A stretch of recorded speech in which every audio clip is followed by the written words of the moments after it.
My dear friends, कैसे हैं आप लोग। दोस्तों, मेरा नाम है जेपी और आप देख रहे हैं हमारा यूट्यूब चैनल ज्ञान कुंज इंस्टीट्यूट।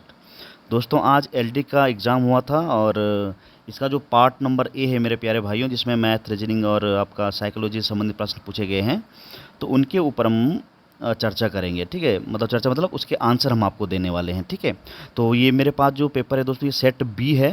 तो आप सेट बी के अकॉर्डिंग है ना आंसर लगाएंगे। ठीक है, और अगर आपका कोई अन्य सेट भी है तो आप उसमें क्वेश्चन को ढूंढ के आप लगा सकते हैं। ठीक है, तो हम ज़्यादा पेपर को पढ़ेंगे नहीं, हम आपको ऑप्शन आंसर बता देंगे। ठीक है, चलिए, नहीं तो क्या होगा कि हमारा जो टाइम है वो बहुत ज़्यादा लग जाएगा इसमें। ठीक है, चलिए, तो ज़्यादा टाइम न लगाते हुए हम आपको सीधा सीधा आंसर देने वाले हैं। ठीक है, चलिए शुरू करते हैं। तो पहले क्वेश्चन की अगर हम बात करें मेरे प्यारे भाइयों, तो इसमें शिक्षा के अधिकार अधिनियम के अनुसार घर पर शिक्षा प्राप्त करने का जो अधिकार दिया गया है वो किसके लिए है कि ये है ना। तो अगर हम इसकी बात करते हैं तो ये दोस्तों ऑप्शन नंबर डी है, बहुविकलांगता या गंभीर विकलांगता से युक्त बच्चों के लिए घर पर शिक्षा का ये अधिकार है। ये इसके लिए आंसर ऑप्शन नंबर डी सही है। ठीक है, चलिए क्वेश्चन नंबर सेकंड की अगर हम बात करते हैं, यहाँ सुमेलित करने के लिए आया हुआ है मेरे साथियों। तो आपके पास पेपर होगा, तो अगर आप इसको सुमेलित करें तो इसका जो आंसर जो हो जाता है, तो इसका आंसर है मेरे साथियों डी वाला ऑप्शन इसका सही हो जाता है। ठीक है, ऑप्शन नंबर डी। ठीक है, चलिए क्वेश्चन नंबर थर्ड की तरफ बढ़ते हैं। तो इसमें आपको लिखा हुआ है कि आर्थिक विकास के संदर्भ में निम्नलिखित में से शिक्षा क्या नहीं है। शिक्षा क्या नहीं है, तो अगर हम इसकी बात करें मेरे पे साथियों, तो शिक्षा हमारा प्रत्यक्ष प्रतिफल नहीं है। ठीक है, ये आपका सही हो जाता है। ठीक है, चलिए अगला क्वेश्चन देखते हैं। अगला क्वेश्चन, चौथा क्वेश्चन देखें जरा। तो चौथा क्वेश्चन कहता है क्या कि लिंग के विषय में निम्नलिखित कथनों में से कौन सा असत्य है। हमें असत्य वाला ढूंढना है। ठीक है, तो इसका आंसर अगर हम देखें मेरे प्यारे साथियों, तो इसका जो आंसर है, राइट आंसर है, वो आपका डी ऑप्शन होगा। ठीक है, पाक कला एवं बॉक्सिंग क्रियाकलापों का लिंग से घनिष्ठ संबंध है, ये आपका क्या है, असत्य है। ठीक है, असत्य यहाँ पे डिमांड किया गया। ठीक है, चलिए अगला नंबर क्वेश्चन देखते हैं हम लोग। पांचवा क्वेश्चन देखें तो अभिनव शंकु प्रतिमान किससे संबंधित है। अभिनव शंकु प्रतिमान किससे संबंधित है, मतलब इसका सिद्धांत या इसके बारे में किसने बताया था। तो अगर हम इसकी बात करें तो इसका हम देखें ऑप्शन नंबर ए, तो एडगर डेल ने इसके बारे में चर्चा की हुई है। ठीक है, चलिए अगला क्वेश्चन सिक्स देखें। अगर हम छठा क्वेश्चन देखें तो इसमें आपको एक से अधिक ऑप्शन आपके सही हो सकते हैं। ठीक है, तो यहाँ पे हमें ये बताना है कि निम्नलिखित कथन में से कौन सा कथन है, कथन समाजवाद की विशेषता नहीं है, कि समाजवाद की विशेषता नहीं है इनमें। ठीक है, अगर हम इसकी बात करें तो इसमें आपका ये ऑप्शन नंबर अगर हम सी की बात करते हैं कि समाजवाद पूंजीवाद का समर्थन करता है, ये गलत है। और दूसरा अगर हम बात करें इसमें, तो आपका मेरे साथियों इसमें देखो ऑप्शन नंबर ए और बी दिया हुआ है, तो ये आपका सीधा सीधा आपका क्या है, गलत है। ठीक है, तो हम इसके राइट ऑप्शन की अगर हम बात करते हैं, तो राइट ऑप्शन आपका यहाँ पर जो है वो ये समाजवाद पूंजीवाद समर्थन करता है, ये गलत है।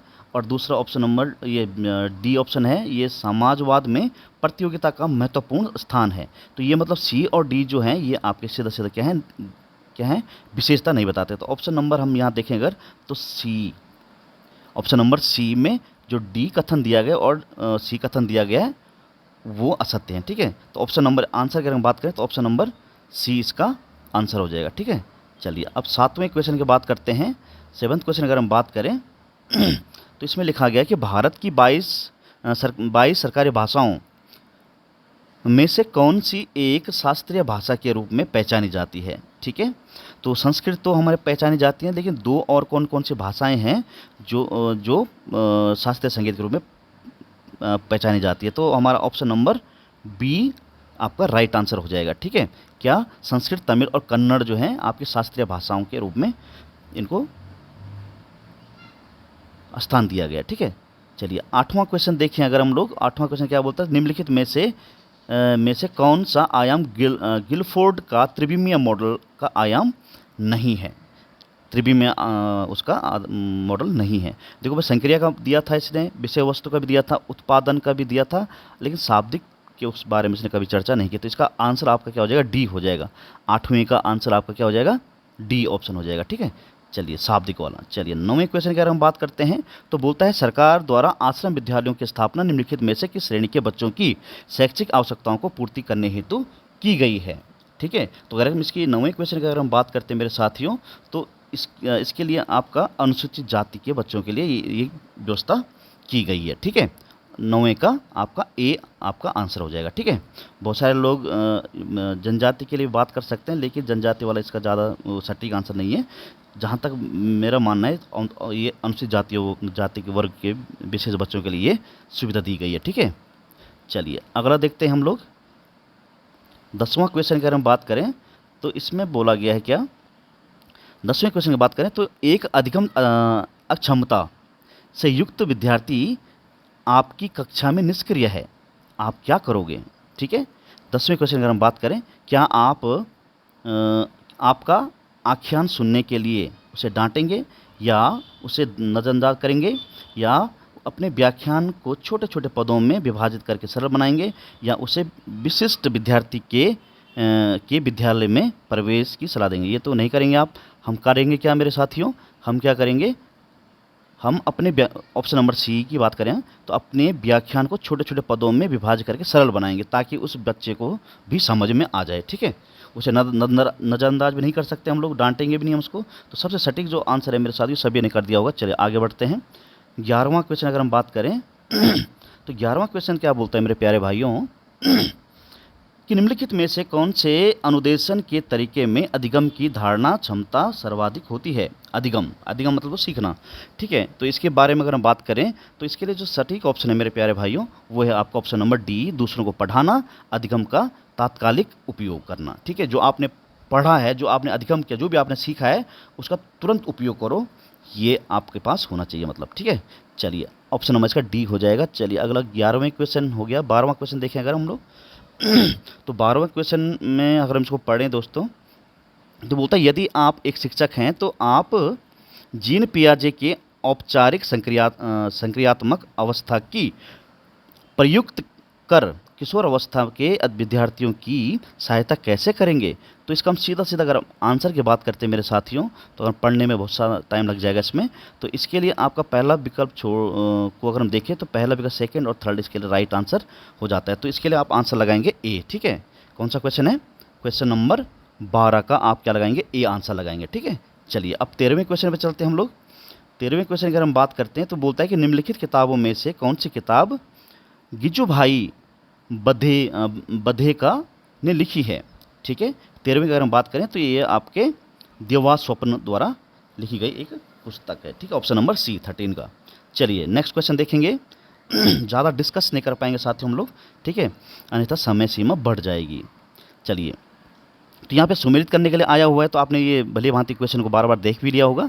तो सीधा हम डायरेक्टली 14 के आंसर पे अगर हम बात करते हैं तो इसका आंसर आपका ऑप्शन नंबर ए इसका राइट आंसर होना चाहिए। ठीक है, तो ऑप्शन नंबर ए। चलिए आगे बढ़ते हैं हम लोग। 15वें क्वेश्चन की अगर हम बात करते हैं तो 15वें क्वेश्चन की अगर हम बात करें तो इसके बारे में अगर हम देखें यहाँ पर तो यहाँ पर क्या बोलता है कि प्रशस्त प्री असेसमेंट हॉस्पिटल नहीं हॉलिस्टिक स्क्रीनिंग टूल विद्यार्थियों के लिए छंटनी का एक एंड्रॉयड मोबाइल ऐप है। ठीक है, इसके बारे में आपको बताना है। तो इस 15 की बात करें हम लोग तो इसके लिए सीधा अगर हम बात करें तो इसका ऑप्शन नंबर डी आपका राइट आंसर हो जाता है। ठीक है, इससे संबंधित। चलिए क्वेश्चन नंबर 16 की अगर हम बात करते हैं कि बोलता सर जॉन एडम्स कहा करते थे, क्या कहा करते थे। तो ये कहा करते थे मेरे साथियों, ये कहा करते शिक्षा दर्शन का गत्यात्मक पक्ष है। शिक्षा दर्शन का क्या है, गत्यात्मक पक्ष है, ये ऐसा कहा करते थे। ठीक है, तो 16 का ऑप्शन नंबर ए सही होने की पूरी संभावना देखने को मिलती है। चलिए अगला क्वेश्चन देखें। 17 का आंसर अगर हम देखें तो 17 की अगर हम बात करते हैं तो 17 में आपका आंसर है मेरे साथियों सीधा ऑप्शन नंबर सी, सभी बच्चों के साथ समान भाव एवं आदर से व्यवहार करना चाहिए। ऐसा नहीं कि कोई मेरा अपना है कोई पराया है, इस तरह से नहीं होना चाहिए। अच्छे शिक्षक की यही बात होती है। ठीक है, तो मतलब क्या कहने का क्या है कि समावेशी शिक्षा दर्शन में जो विश्वास रखते हैं उनके क्या होना चाहिए, ऑप्शन नंबर सी आपका राइट आंसर है 17 का। ठीक है, चलिए 18 पे चलते हैं। 18 क्या कहता है शैक्षिक नेतृत्व की सर्वाधिक आवश्यकता है। ठीक है, शैक्षिक नेतृत्व की सर्वाधिक आवश्यकता है। ठीक है, शैक्षिक प्रशासन में, शैक्षिक प्रबंधन में, या संस्थागत व्यवहार परिवर्तन में, या शैक्षिक पर्यवेक्षण में। ठीक है, तो 18 की अगर हम बात करते हैं मेरे साथियों, तो आंसर आपका सी हो जाएगा। क्या हो जाएगा आंसर आपका? सी हो जाएगा, संस्थागत व्यवहार परिवर्तन में। ठीक है, चलिए अब चलते हैं हम 19 वाले क्वेश्चन पे देखते हैं। तो 19 क्वेश्चन पहले पढ़ लेते हैं हम लोग, क्या बोलता है ये। ठीक है, तो ये बोलता है कि शिक्षक के लिए शैक्षणिक पेडागोजिकल ज्ञान आवश्यक है क्योंकि यह उसे सक्षम बनाता है। ठीक है, पेडागोजिकल जो नॉलेज है वो एक टीचर को होना चाहिए। तो ये क्या बोलते हैं, किस में सक्षम बनाता है उसको? तो 19 का अगर हम सीधा सीधा आंसर की बात करते हैं मेरे साथियों, तो इसका जो आंसर है सीधा सीधा आपका ए और बी हो जाता है। ठीक है, ए और B, option number C, option number C इसका राइट आंसर हो जाता है। ठीक है, चलिए अगला क्वेश्चन देखें। 20वें क्वेश्चन की हम बात करते हैं, तो ये राष्ट्रीय नीति जो 1968 में आई थी मेरे साथियों, तो इसकी संरचना का क्या क्या थी, मतलब है ना, कौन सी संरचना इसमें स्वीकार की गई थी? तो इसमें जो स्वीकार की गई थी मेरे प्यारे भाइयों, तो ये 10+2+3 का कॉन्सेप्ट इसमें दिया गया था। ठीक है, ये 1968 की बात हो रही मेरे साथ, जो शिक्षा नीति उस समय आई थी नई नई, उसकी बात हो रही कि 10, 2 और 3 का कॉम्बिनेशन होना चाहिए, मतलब 10वीं 12वीं और ग्रेजुएशन। चलिए 10+2+3 की बात चल रही है। ठीक है, तो इसके लिए ऑप्शन नंबर डी हो जाएगा, 20 का डी आंसर करेक्ट। चलिए अब चलते हैं हम लोग क्वेश्चन नंबर 21 पे। बोलता है कि यदि एक शिक्षक कक्षा में घोषणा करता है कि आज मैं पढ़ाऊंगा, यह इंगित करता है कि शिक्षक की शैली है, कैसी शैली? अधिकारात्मक है, या जनतांत्रिक है, या समय बिताने की है, या सृजनात्मक है? अगर हम इसकी बात करते हैं मेरे प्यारे भाइयों, तो इसकी बात अगर हम करें तो ये आपकी अधिकारात्मक अथॉरिटी है ना, अथॉरिटिव है कि ये। ठीक है, तो ये आपकी ये वाली बात यहाँ पे हो रही है। तो ऑप्शन नंबर आपका क्या हो जाएगा? ए राइट आंसर हो जाएगा 21 का। चलिए अब 22 की बात करते हैं हम लोग, 22 की। शिक्षक में निम्न गुण अपेक्षित हैं, ऐसे अपेक्षा की जा सकती है कि एक शिक्षक कैसा होना चाहिए। ठीक है, तो अगर हम इसकी बात करें मेरे साथियों, तो एक शिक्षक उच्च नैतिक चरित्र होना चाहिए, उसका स्वस्थ व्यक्तित्व होना चाहिए, व्यावसायिक नैतिकता, या फिर मजबूत राजनीतिक आधार। राजनीतिक आधार कोई मतलब इसमें नहीं है, तो सीधा सीधा आपका ABC, ये भी होना चाहिए, ये भी होना चाहिए, ये भी, मतलब ऑप्शन नंबर हम देखें अगर इसमें, तो ABC, option number C ABC, तीनों के तीनों गुण इसमें होने चाहिए। ठीक है, राजनीतिक आधार इसमें कोई ज़रूरत नहीं है। ठीक है, चलिए अगला चलते हैं हम लोग 23 पे।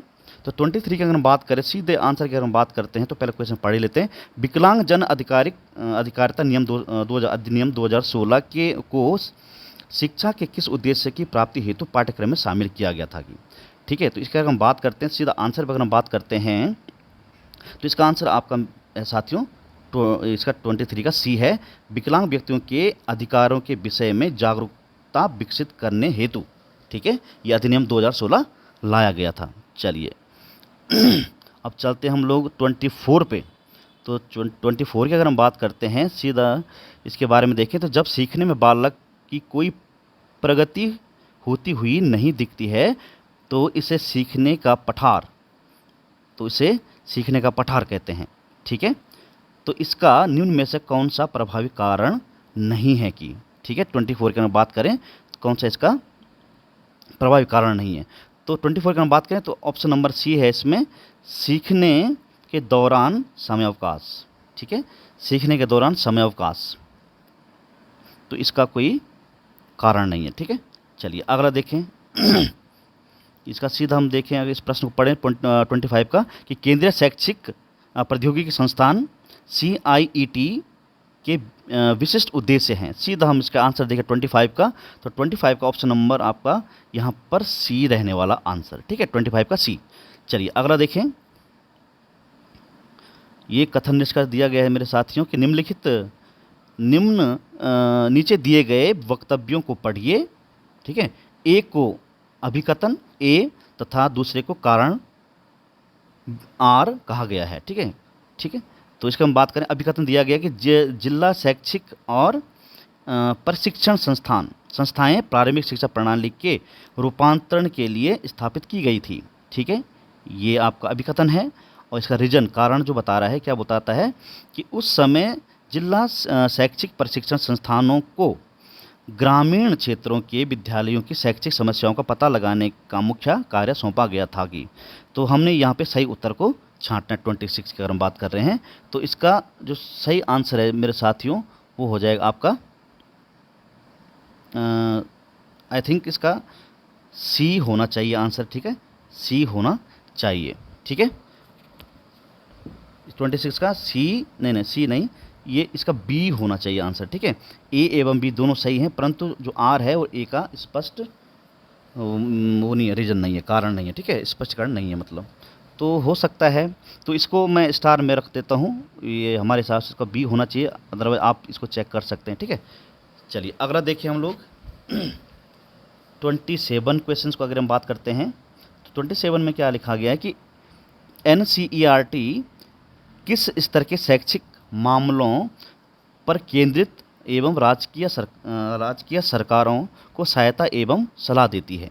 अगर हम इसकी बात करते हैं तो इसका सीधा सीधा आंसर 27 का आपका हो जाएगा विद्यालय स्तर पर, ठीक है, विद्यालय स्तरीय शिक्षा की बात करता है, ठीक है 27। अब 28 की अगर हम बात करें, सीधा आप आंसर पर आ जाइए मेरे साथियों, तो 28 की हम बात करते हैं, इसका ऑप्शन नंबर डी है, बालक या बालिका ने कुछ सीखा है, ठीक है, इसका आंसर ये हो जाएगा। 29 टाइम बहुत ज़्यादा हो गया मेरे साथियों, अगला क्वेश्चन देखते हैं हम लोग।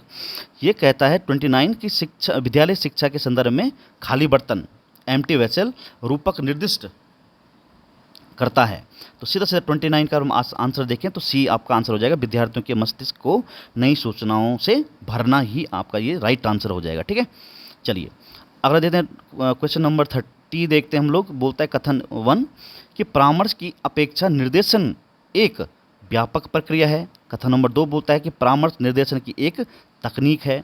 तो हमने क्या करना है, सही उत्तर को यहाँ पे पहचानना है, ठीक है। तो 30 की अगर हम बात करें मेरे साथियों तो ये दोनों जो आपके आंसर हैं वो एकदम सही है, तो ऑप्शन नंबर सी आपका राइट हो जाता है यहाँ पे, ठीक है। तो 30 का सी हो गया, ठीक है।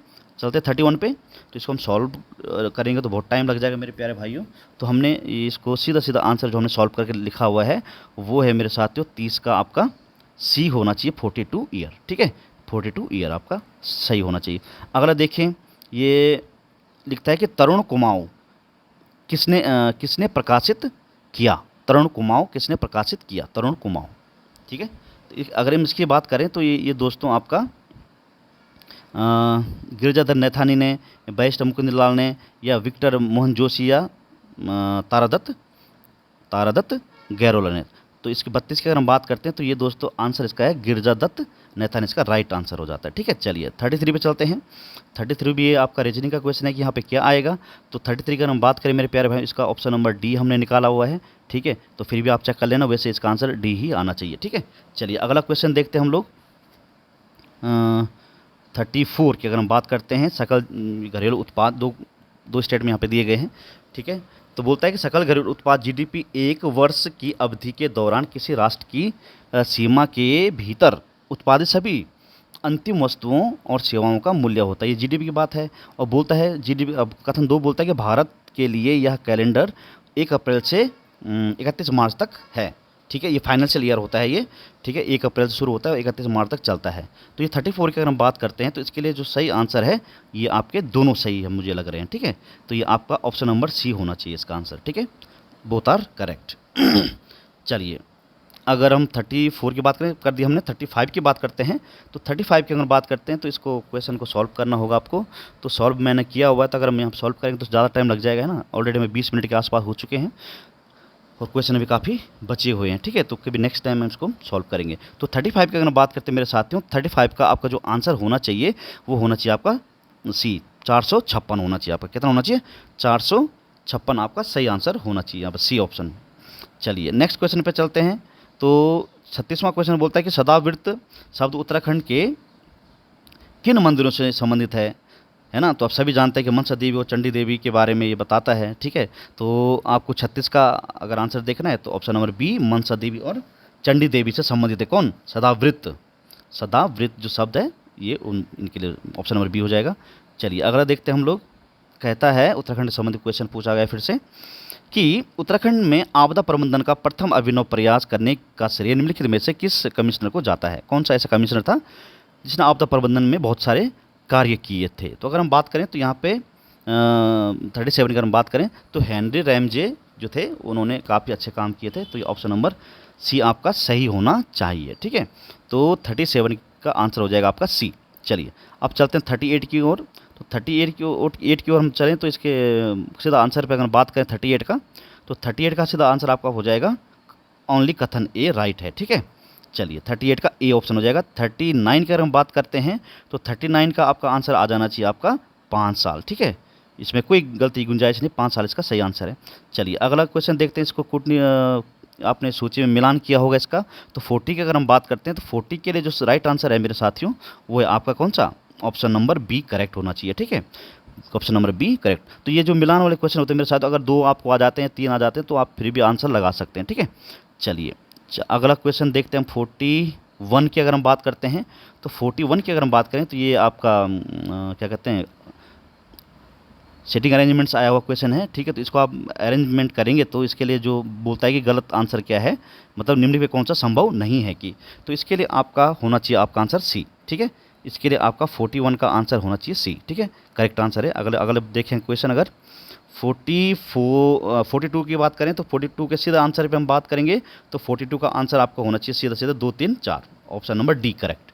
ठीक है, चलिए अगला देखें 43 की अगर हम बात करते हैं 43 को अगर आप सॉल्व करते हैं कौन सा डिफरेंट है इसमें। ठीक है, 43 की हम बात करते हैं तो ऑप्शन नंबर सी आपका होना चाहिए। ठीक है, चलिए अगली बात करें 44 की अगर हम बात करते हैं तो इसमें लिखा गया कि कालिदास की रचना नहीं है। इनमें से देखो कुमार संभव है, ऋतु संहार भी है और क्या आपका ये क्या कहते हैं रघुवंश भी है, लेकिन गीत गोविंद आप रचना कालिदास की नहीं है, किसकी है, जयदेव की रचना है। ठीक है, चलिए अगला देखते हैं, मतलब इसका आंसर आपका सी हो जाएगा, गीत गोविंद कालिदास की रचना नहीं है।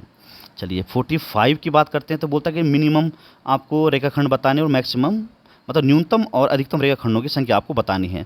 ठीक है, न्यूनतम मतलब जो जो रेखाखंड होते हैं एक बिंदु से शुरू होते हैं, जैसे ये वाली ये वाली ये वाला आप गिनेंगे, फिर ये गिनेंगे ये गिनेंगे ये गिनेंगे फिर ये गिनेंगे ये गिनेंगे ये गिनेंगे, तो ये आपकी आएगी 9। ठीक है, अब मिनिमम की बात करता है, सॉरी मैक्सिमम की, ये मिनिमम हो गई। मैक्सिमम में क्या है, पॉइंट टू पॉइंट चलते हैं इसमें। पॉइंट टू पॉइंट मतलब एक पॉइंट यहाँ से यहाँ, एक यहाँ से, एक यहाँ से, एक यहाँ से, एक यहाँ से, एक यहाँ से, एक यहाँ से, तो इस तरह से आप गिनेंगे अगर, तो ये आपकी मेरे ख्याल से लगभग अगर हम इसकी बात करें तो आपकी 23 के आसपास आ जानी चाहिए। ठीक है, तो जो मैंने काउंट किया है तो ऑप्शन नंबर आपका सी आपका सही हो जाना चाहिए। ठीक है, चलिए अगला क्वेश्चन देखें, ये 45 का सी हो गया। अब 46 की हम बात करते हैं तो इसमें थोड़ा सा कन्फ्यूजन है मेरे प्यारे भाइयों, लेकिन जो मैंने अभी तक आंसर निकाला हुआ है तो इसका आंसर आई थिंक इसका बी हो सकता है। ठीक है, बी में भी हो सकता है। ठीक है, फिर भी इसमें डाउट है तो आप थोड़ा देख लेना। ठीक है, चलिए मैं आपको कमेंट बॉक्स में इसका आंसर डाल दूंगा। ठीक है, फिर से तो 47 की अगर हम बात करते हैं, 47 में बोलता है जो हमारे यहाँ उत्तराखंड समान नागरिक संहिता जो बनी है उसके अध्यक्ष कौन है। 47 की बात कर रहे हैं तो उसके अध्यक्ष हैं, आप सभी को पता ही है। ठीक है, तो इसके अध्यक्ष हैं दोस्तों रंजना प्रकाश देसाई। ठीक है, रंजना प्रकाश देसाई, 47 का बी ऑप्शन करेक्ट है। नेक्स्ट की अगर हम बात करते हैं 48 की अगर हम बात करते हैं तो ये बोलता है कि ऐसे त्रिभुजों की संख्या कितनी है जिनके शीर्ष अष्टभुज के शीर्ष है। अष्टभुज मतलब 1 2 3 4 मतलब इस तरह से आप बनाएंगे आकृति ना, ऐसे ऐसे ऐसे 8 भुजाएं होनी चाहिए मतलब इसमें ना। तो 1 2 3 4 5 6, ये कम हो गया, इसमें 8 हो जानी चाहिए आपके पास, मतलब तो 8 जब भुजाएं होंगे फिर इनको मिलाएंगे आप इस तरह से। ठीक है, इस तरह से मिलाएंगे और फिर आपने बताना कि कितने त्रिभुज बन सकते हैं। तो इसको अगर हम आंसर देखें तो इसमें आपका 32 आपके होने चाहिए। ठीक है, आंसर का 48 का आपका आ जाएगा 32। ठीक है, चलिए ऑप्शन नंबर सी हो जाएगा 48 का सी। चलिए अब 49 की बात करते हैं तो ब्रिटिश सरकार ने किस राजा को नाइट कमांडर की उपाधि दी थी। तो सीधा सीधा आंसर है दोस्तों कीर्ति शाह को दी थी, है ना। कीर्ति शाह को इन्होंने क्या दिया था, नाइट कमांडर की उपाधि दी थी। किसने, ब्रिटिश सरकार ने, अंग्रेजों ने। ठीक है, अब 50 की बात करते हैं हम लोग। 50 की बात करते हैं तो ये रक्षाबंधन से आया हुआ क्वेश्चन बहुत ईजी है, आपने कर ही लिया होगा। सीधा इसका आंसर की अगर बात करें तो ऑप्शन नंबर बी इसका सही हो जाता है। ठीक है, मतलब यहाँ बताना गलत नहीं है, तो ऑप्शन नंबर सी ही ऐसा है जहाँ पे गलती निकल के आ रही है। ठीक है, बाकी हमारा सही है। तो ठीक है दोस्तों, ये थे दोस्तों हमारे 50 क्वेश्चन जो आपके साइकोलॉजी और जीएस के ऊपर आए हुए थे, मैथ रीजनिंग के ऊपर आए हुए थे। ठीक है, तो इनका लगभग सटीक विश्लेषण हमने दे दिया है। फिर भी कोई गलती हो जाती है तो उसके लिए हम क्षमा चाहते हैं और आप भी उसके लिए जब आंसर किया जाते हैं तो उसका वेट कर सकते हैं। ठीक है, फिलहाल आप इनके आंसर चेक कर सकते हैं कि आपने कितने सही किए हुए हैं। ठीक है दोस्तों, मिलते हैं अगले वीडियो में, तब तक के लिए नमस्कार, धन्यवाद और आप सभी को ऑल द बेस्ट।